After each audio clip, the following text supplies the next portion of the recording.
Hello everyone, first of all welcome to my YouTube channel. In this video हम start करने वाले हैं एक नया चैप्टर क्लास 12th का एसिड बेस एंड साल्ट। और साथ में कुछ स्टूडेंट्स हिंदी मीडियम के भी हैं, तो साथ में हम ट्राई करेंगे कि हर एक वर्ड्स का आपको हिंदी में बता दें ताकि दोनों टाइप के स्टूडेंट्स को ही हेल्प हो सके वीडियो से। तो देखिए, acid base and salt. Acid को हम अम्ल बोलते हैं, बेस को आप साल्ट बोलते हो, साल्ट को लवण बोलते हो। जो लास्ट चैप्टर्स था आपका केमिकल इक्वेशन एंड रिएक्शन या रासायनिक अभिक्रिया एंड समीकरण, जो हिंदी वाला था, तो वो ऑलरेडी हमारा हो चुका है। साथ में जो भी आपके एक्टिविटीज़ थी, एक्टिविटीज़ के लिए हमने सेपरेट से एक वीडियोस बना दी थी 1 शॉट की। तो जिन स्टूडेंट्स ने अभी तक नहीं देखी है ना, तो 20 से 25 मिनट की होगी वीडियोस, तो वो आप उसको चेक कर सकते हो। उसमें सारी एक्टिविटीज से कि कौन सी एक्टिविटी से आपको क्या ऑब्जर्वेशन मिली वो हमने कवर कर ली। तो आज की वीडियोस में हम स्टार्ट करने वाले हैं अपना नेक्स्ट जो चैप्टर है, एसिड बेस एंड साल्ट। देखो, इस चैप्टर को पढ़ने से क्या क्या पता चलेगा। फर्स्ट तो आप डिस्टिंग्विश कर पाओगे, पता लगा पाओगे। मान लो 3 चीजें हैं आपके पास कि कौन एसिड है कौन बेस है। आपको एसिड का पता चल गया, बेस का पता चल गया, साल्ट, तो इनमें डिफरेंस आपको पता होना चाहिए। फिर हम देखेंगे किस किस बेस पे करने हैं। एक हम पहले कैसे करते थे, अब कैसे करते हैं, क्या क्या क्राइटेरिया होता है, कैसी रिएक्शन करेंगे। मान लो कि एसिड है या बेस है, कोई मेटल आ जाए, नॉन मेटल आ जाए, कोई हाइड्रोक्साइड आ जाए, ऑक्साइड, तो इनके साथ में क्या क्या रिएक्शंस होंगी। कुछ इंडिकेटर्स के बारे में भी हम देखेंगे जो बताएंगे। तो पहले हम इनके डिफरेंस से ही करते हैं ताकि आपको याद समझने में आसानी हो जाएगी। तो यहाँ आप लिख लीजिए एसिड, देन यहाँ आप लिख लीजिए बेस। ठीक है, लाइंस हमारी थोड़ी सी देखिए। एसिड को आप बोलते हो अम्ल एंड बेस को हम बोलते हैं आपका सार। तो स्टूडेंट्स, तो पहले के जमाने में क्या होता था, पुराने टाइम, सबसे पहले एसिड बेस को डिफ्रेंशिएट करने के लिए होता क्या करते थे, वो चक्कर देखते थे, वो टेस्ट करते हर एक चीज का कि बताओ खट्टा है, मीठा है, कैसा कड़वा है। तो क्या पता लगा उनको, सारी एसिड्स उनकी, मोस्टली एसिड्स की क्या चेक की गई उन्होंने, तो एसिड का जब टेस्ट करके देखा तो वो कैसे मिले, श्योर। श्योर का मतलब होता है आपका खट्टा, तो एसिड खट्टे होते हैं। और बेस मिले उनको बीटर, बीटर का मतलब होता है कड़वा। तो उनसे क्या डिफ्रेंशिएट मिला कि जो एसिड तो आपके खट्टे होते हैं और बेस आपके कैसे होते हैं, कड़वे होते हैं। ठीक है, एसिड खट्टे होते हैं और बेस आपके कैसे होते हैं, कड़वे होते हैं। ये पता चला उनको पहली बात। तो ये जब वो टेस्ट करके देखा हर एक चीज के लिए। दूसरा उन्होंने क्या देखा, बाद में आया लिटमस पेपर। तो लिटमस पेपर भी क्या होता है, एक इंडिकेटर, वो आपको बताता है कि ये एसिड होगा, बेस होगा, क्या होगा वो। वैसे जो लिटमस पेपर होते हैं वो एक प्लांट होता है लाइकन, उससे निकाला जाता है। आपको स्टोरी नहीं देखनी कि कहाँ से क्या आता है, आपको सिंपल पता होना चाहिए कि एसिड होगा तो लिटमस पेपर का कैसा कलर से पता चलेगा आपको। तो बेस के लिए कैसे पता चलता है, अगर आपका रेड लिटमस पेपर से कलर आपका ब्लू हो जाता है, देन हम उसको बोलते हैं बेस, या दूसरा नाम बोल सकते हो आप सार। एसिड, इसके लिए क्या देखना चाहते हो आप, ब्लू से रेड। ब्लू लिटमस को अगर आपका रेड में कन्वर्ट कर देता है, ब्लू से रेड आ जाता है, तो हम उसको बोलेंगे एसिड।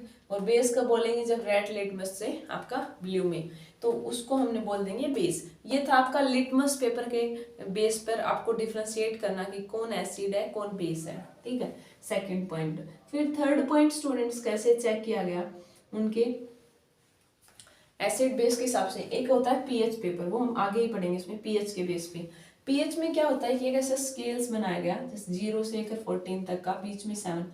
यहाँ 0 से अगर 7 के बीच में कोई भी पीएच वैल्यू आती है, इसको पीएच पेपर बोलते हैं। तो उनको नाम दिया गया एसिड का, और 7 से 14 वाले को दिया गया बेस का।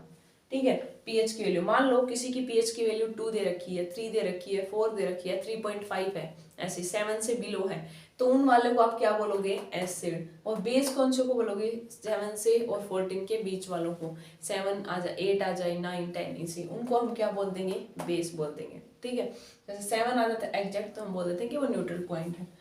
अब देखो, तो इसके लिए हम एसिड के लिए पीएच की वैल्यू लेस देन 7 होती है, और अगर हम इसके बेस पे देखें थर्ड पॉइंट, तो पीएच की वैल्यू ग्रेटर देन 7 से ज्यादा, और रेंज रहती है आपकी 14 तक की। फोर्थ पॉइंट देखा गया, मान लो आपको फॉर्मूला दे रखा है, उसके बेस में आपको चेक करना हो कि कौन एसिड होगा कौन बेस। तो एसिड के लिए तो हम चेक करते हैं H को, और यहाँ पे OH को, H प्लस। कैसे, जैसे मैंने लिख रखा है HCl, समझाने के लिए बता रहे हैं, HCl लिख दिया यहाँ पे मैंने, या आप और कोई कंपाउंड्स ले लीजिए। अब यहाँ मैंने जैसे लिख दिया NaOH या KOH। अब आपको चेक करना है कौन एसिड। तो बेस के लिए सिंपल सा देख लो, सारे के लिए OH होना चाहिए, OH है ना यहाँ पे, तो इसका मतलब क्या होगा, ये एक बेस हो गया। HCl है, यहाँ पे H है तो इसका मतलब एसिड, और ना ही तो H है ना ही OH है, वो किस में चला जाएगा आपका लवण में।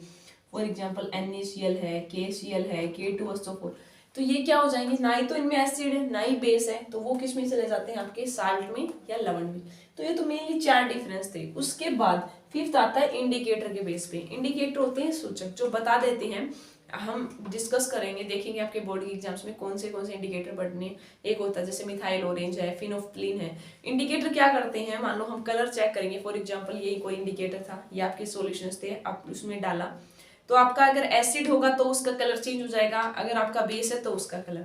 तो हम आगे वाले एक सेपरेट से वीडियोस ले लेंगे इंडिकेटर की, जो भी इंडिकेटर आपके बोर्ड के एग्जाम्स पॉइंट ऑफ व्यू से इंपॉर्टेंट है उनको एक वीडियोस में कवर कर लेंगे। आपको बता देंगे कि एसिड है तो कौन सा कलर चेंज होगा, बेस है तो कौन सा होगा, तो उन इंडिकेटर को कवर कर लेंगे।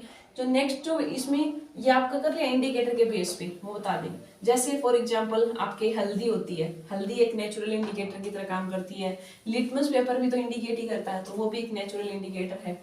जैसे फॉर एग्जांपल आपके कपड़ों पे कोई दाग वगैरह लग गया, सब्जी वगैरह गिर गई सपोज, तो हल्दी ही तो है उसमें स्पाइसेस, तो हल्दी भी आपकी क्या कर देती है, मान लो हल्दी थी आपका, टर्मरिक बोलते हैं उसको। अब उसको अगर साबुन के साथ रिएक्शन करते हो तो आपको पता है साबुन कैसी होती है, बेस होती है। साबुन बेस के साथ में, जब आपका हल्दी को अगर बेस में, ये आपका क्या था, एक ऐसे इंडिकेटर था, बेस में डालते इसका कलर ब्राउन सा टाइप का हो जाता है।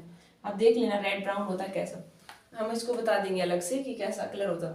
तो ये जो इंडिकेटर होता है वो बता देता है कि अगर बेस है तो कैसा कलर आएगा, एसिड है तो कैसा कलर आएगा, तो उसके बेस से भी हम डिफ्रेंशिएट कर सकते हैं। तो ये इंडिकेटर वाले में हम कवर कर लेंगे ये वाले पॉइंट्स को। उसके बाद आपको इस टॉपिक्स में क्या पढ़ना पड़ेगा, आपको देखनी पड़ेगी रिएक्शंस।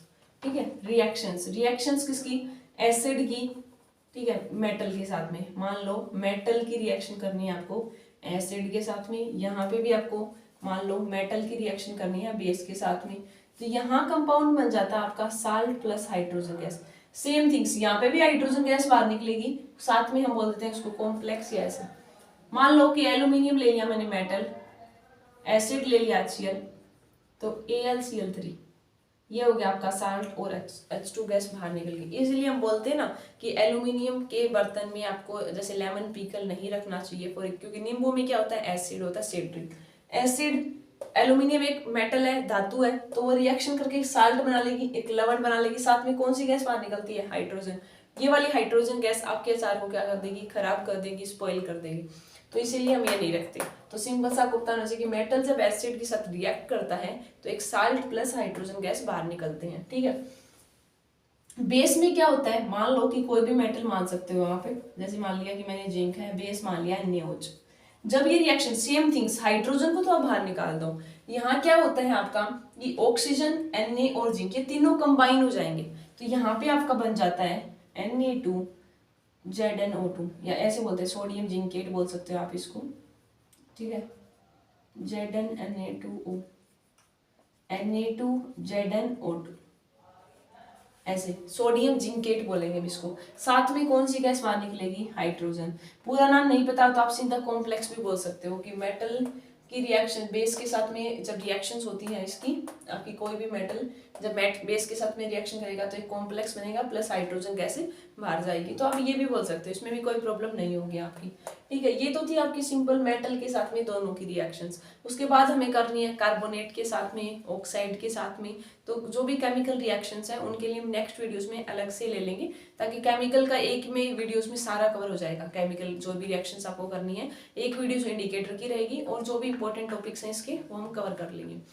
स्टूडेंट्स जिन्होंने आपका क्लास 10th का पहला चैप्टर अभी तक नहीं हुआ है कवर, जिनका कोई इशू रहता है, तो आप वो वीडियोस वॉच कर सकते हो। अगर एक्टिविटीज़ की वीडियो तो उसमें भी हमने सारी ऑब्जर्वेशंस क्या मिली आपका, वो एक्टिविटी भी एक्सप्लेन कर रखी, तो वो भी आप चेक कर सकते हो। ठीक है, और चैनल प्लेलिस्ट में काफ़ी ऑलरेडी हमने वीडियोस डाली हुई हैं, तो वहाँ से आप चेक कर सकते हो जिस भी टॉपिक की आपको वीडियोस चाहिए।